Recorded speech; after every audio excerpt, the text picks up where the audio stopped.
बहुत समय पहले की बात है, जब धरती पर धर्म और अधर्म के बीच संतुलन डगमगाने लगा था। देवता और असुरों के बीच लगातार संघर्ष हो रहा था और मनुष्यों का हृदय स्वार्थ, क्रोध और लालच से भरता जा रहा था।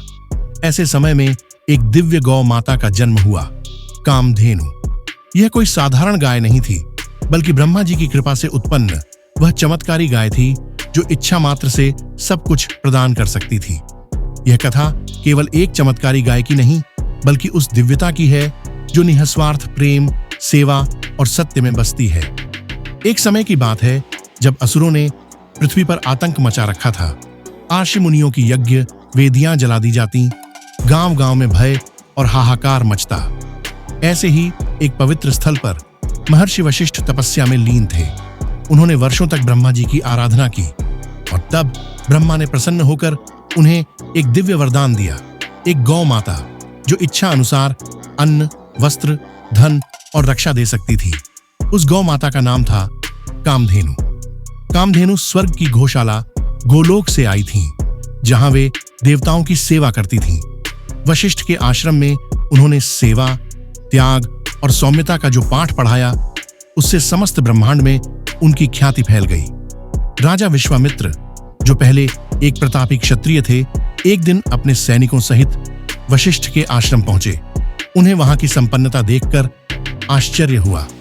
भिक्षा में जो भोजन और सामान मिला वह राजभोज से भी उत्तम था। जब उन्होंने इसका कारण पूछा, तब वशिष्ठ ने कामधेनु की ओर संकेत करते हुए मुस्कुराकर कहा, यह हमारी गौ माता का आशीर्वाद है।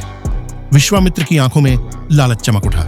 उन्होंने वशिष्ठ से विनम्र स्वर में कहा, ऋषिवर, आप तपस्वी हैं, आपको ऐसी दिव्य गाय की आवश्यकता नहीं। इसे मुझे दे दीजिए, इससे मैं अपने राज्य की सेवा कर सकूंगा। वशिष्ठ ने नम्रता से कहा, राजन, कामधेनु कोई वस्तु नहीं जो दी जा सके। वह आश्रम की आत्मा है। वह स्वयं ही निर्णय करती हैं कि कहां रहेंगी। परंतु विश्वामित्र को यह बात नागवार गुजरी। उन्होंने बलपूर्वक कामधेनु को ले जाने का प्रयास किया, पर जैसे ही वे उसे हाँकने लगे, कामधेनु ने अपनी दिव्य शक्ति प्रकट की। उनके शरीर से असंख्य योद्धा प्रकट हुए जो विश्वामित्र की सेना को पराजित करने लगे।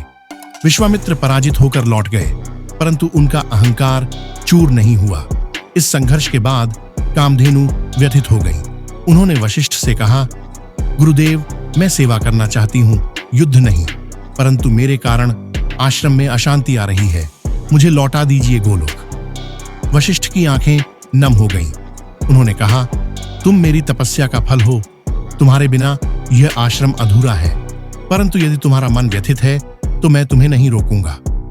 तभी आकाशवाणी हुई, कामधेनु, तुम्हारा उद्देश्य केवल वशिष्ठ की सेवा नहीं, अपितु समस्त सृष्टि में धर्म की रक्षा करना है।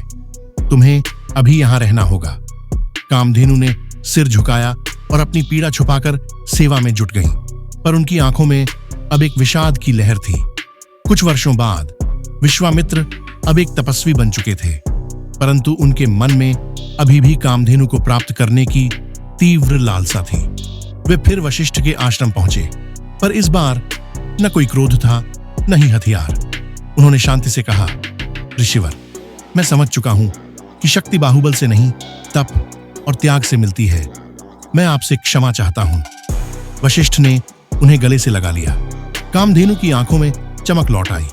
उन्होंने विश्वामित्र को आशीर्वाद दिया। तभी आकाश से ब्रह्मा प्रकट हुए और बोले, विश्वामित्र, तुम अब आर्षि नहीं, ब्रह्मर्षि कहलाओगे। और कामधेनु, तुम्हारे सेवा भाव और धैर्य ने सृष्टि को सिखाया कि प्रेम, क्षमा और त्याग ही सच्ची दिव्यता है। वर्षों बीते, कामधेनु अब वृद्ध हो चली थीं।